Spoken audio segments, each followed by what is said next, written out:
உம் அன்பை விட்டு என்றும் நான் செல்ல மாட்டேன். அன்பான என் உறவுகளே, என் தாய் தகப்பனே, என் சகோதர சகோதரிகளே, என் பேர பேத்திகளே, உங்கள் யாவரையும் ஆண்டவரும் இரட்சகருமாகிய இயேசுவின் நாமத்தினால் அன்பின் வாழ்த்துக்களை சொல்லி உங்களை வரவேற்கிறேன். உங்கள் ஒவ்வொருவரையும் தேவன் அதிகமாக அவர் ஆசீர்வதிப்பாராக. அல்லேலூயா. இன்னைக்கு நீ நானும் உயிரோடு இருப்பதற்கு ஒரு மிகப்பெரிய காரணம் பரிசுத்தமான இந்த தேவனுடைய வார்த்தை. இந்த வார்த்தையை நம்ம நம்புகிறோம், இந்த வசனங்களை நம்ம நம்புகிறோம். அவர் வார்த்தை தான் நமக்கு ஜீவனும் உயிர் நாடியமாக இருக்குது. அந்த வார்த்தையின் மேலே தேவன் நமக்கு அதிகாரத்தை கொடுத்திருக்கிறார். அந்த வார்த்தையின் மேலே தேவன் நமக்கு பலனையும் தைரியத்தையும் கொடுத்திருக்கிறார். அந்த வார்த்தைகளை கொண்டு தேவன் பலமான காரியங்களை செய்ய விரும்புகிறார். இன்றைக்கு நீங்கள் எதை செய்ய வேண்டும் என்பதை சிந்தித்து பாருங்கள்.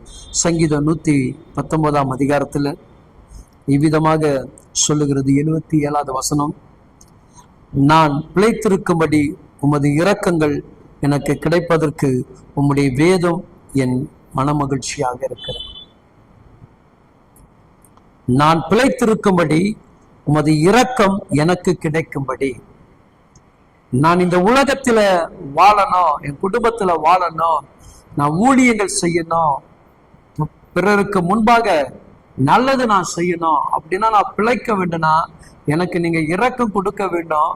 அந்த இரக்கம் எப்படி இருக்குன்னா அப்படியே வேதத்தின் மூலமாக நமக்கு கிடைக்கிறது.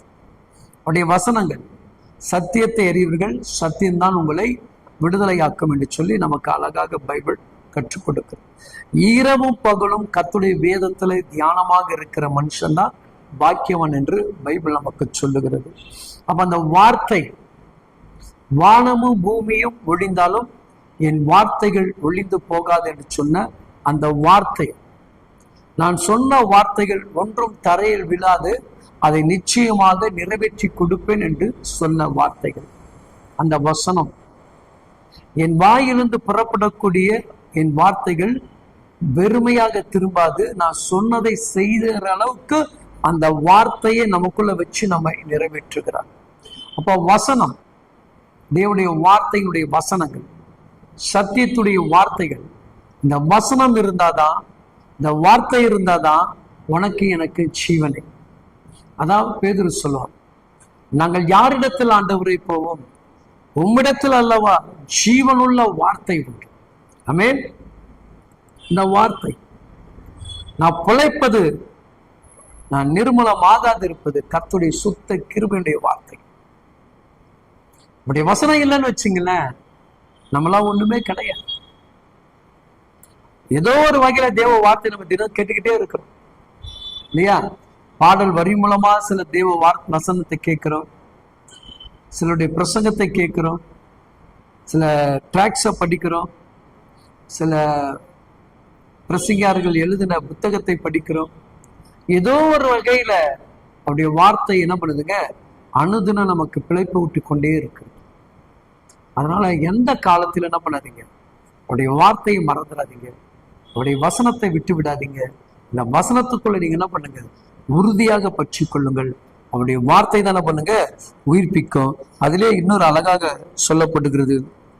சங்கீதம் 119 அதிகாரத்துல அழகாக இந்த வசனம் சொல்லுது பாருங்க, கர்த்தருக்கு பிரியமானவர்களே, அவருடைய வார்த்தை நம்மளை எப்படி நடத்துகிறதா? 97, உமது வேதத்தை நான் எவ்வளவாக பிரியமாக இருக்கிறேனோ நாள் முழுதும் அது எனக்கு தியானமாக இருக்கு. மகிழ்ச்சி. உடைய வசனம் என்ன பண்ணுது? மகிழ்ச்சி. உம்முடைய வார்த்தை என் நாவுக்கு எவ்வளவு இனிமையாக இருக்கிறது, உம்முடைய வசனங்கள் என் கால்களுக்கு தீபமாக இருக்கிறது. அப்போ இந்த பரிசுத்தமான இந்த வேதம் இல்லைன்னா ஒண்ணுமே கிடையாது.